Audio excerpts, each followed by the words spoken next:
Nung nalaman ko na mataas na yung sugar ko, parang hindi ako nakatulog kasi alam ko sa family namin, yung lolo ko namatay siya sa diabetes. Parang ang hirap na what if ganito, magkasakit ako bigla, paano yung mga anak ko?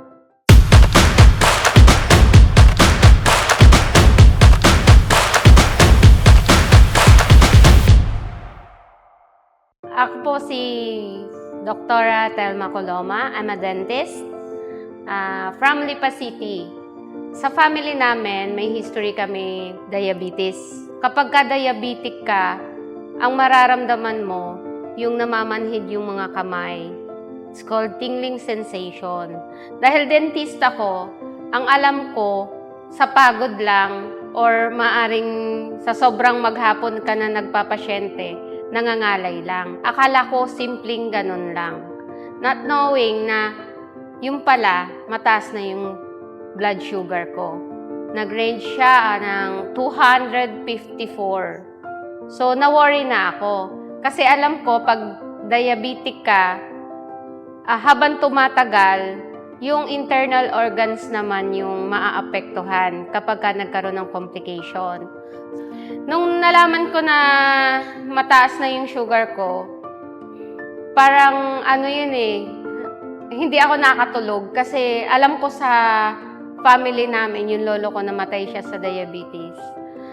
Parang ang hirap na what if ganito, magkasakit ako bigla, paano yung mga anak ko? So, ang ginawa ko, nagpunta ako sa diabetologist in Lipa. Ang sabi nung doktor, mag-maintenance ako. First for 3 months. I tried. Pero, ganun pa rin. Bumababa konti lang. Until 2022, accept ko na nataas yung sugar ko. Pero sinabi ko sa doktor, Dok, susundin kita. Pag hindi ko napababa yung blood sugar ko sa paraan na alam ko. Type 2 diabetes is pwede mo siyang mapababa sa pagkain eh. Pwede mong i-control yung diet mo kasi nandyan yan sa kinakain natin araw-araw. Nag-switch ako kaagad, bigla. Nagtanggal ako agad ng rice. Pero ang nararamdaman ko, mabilis ako manghina. So, mabilis ka talagang mawala ng energy. Nagwo-work ako maghapon. Ganun pa rin. Until such time na one morning, si Ma'am Jean dumaan sa harap ng bahay, pinapasok sa amin. Sabi ko, ano na naman yan? Sabi ko, ayoko na mag-take ng kung ano-ano kasi nga, hindi naman niya alam na ganon yung sitwasyon ko. Sabi ko, ano na naman yan? Ako'y maggugulay na lang. Sabi ko, hindi ko alam na yung iniaabot niya na box is combination ng maraming gulay. Yun yung sabi ko, sige, try ko. Habang sinasabi niya about doon sa mga combination ng gulay, hawak ko yung nandoon lahat yung mga vegetable na binibili ko. Sa Sinner Green, titimplahin mo lang, andyan na. Naramdaman ko siya na nawawala na yung numbness na every morning 3 a.m. ganyan nagigising ako. Para siyang longganisa na namamaga. Yung pag ilalagay mo siya sa gloves, hindi kakasya yung small gloves. Yun yung nangyayari. So, na-solve na yon. Nung una pa lang, ginawa ko one sa morning, 1 hour before meal, and then sa gabi, 1 hour before meal ulit. Pang 4 days, naramdaman ko na yon na nagbago talaga. Kaya, ang ginawa ko, tuloy-tuloy. Sa maghapon ko na dapat may Sinner Green. Habit na. Naging habit ko na kasi masarap. Tapos, sa kagagamit ko, tinaray ko na sabi ko, sige nga, gawin kong 2. So, nag 2 in the morning, 2 in the evening ako. Minsan, bago matulog, nagwa 1 sachet pa ako. Ang sarap-sarap sa tulog.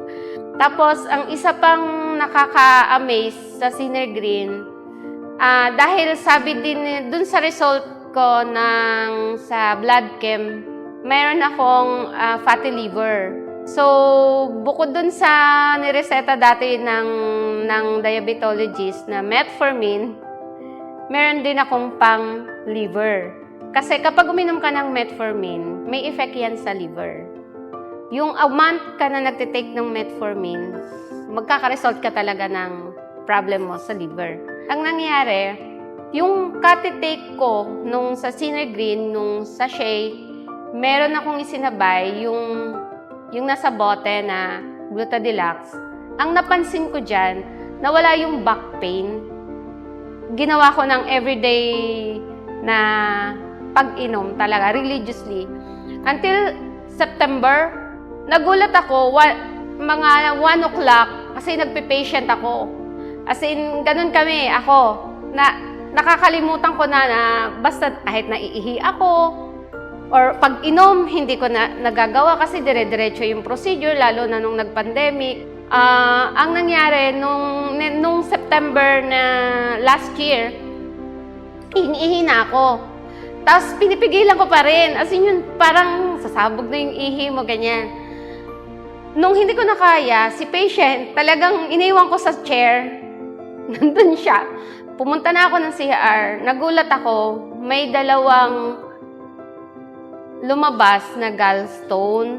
Tinanong ko yun sa doktor kung ano yun. Sabi niya, yun na yung gallstone.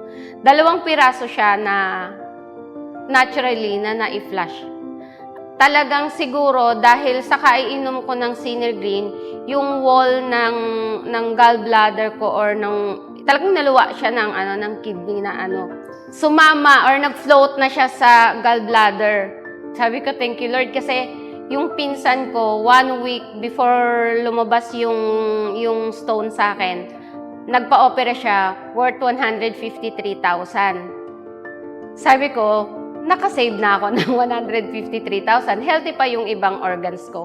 So, yun yung nakakatuwa doon.